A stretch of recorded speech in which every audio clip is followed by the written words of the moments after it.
Schaffst du diesen Idiotentest? Dann like jetzt! Erstens, wenn ein Ei 4 Minuten zum Kochen braucht, wie lange brauchen 4 Eier?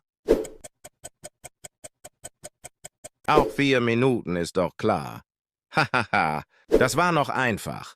Aber die letzte Frage schaffst du zu 100% nicht. Zweitens, eine halbe Glatze hat 100 Haare. Wie viele hat eine ganze? Oh, je Antwort C. 0, eine Glatze hat keine Haare.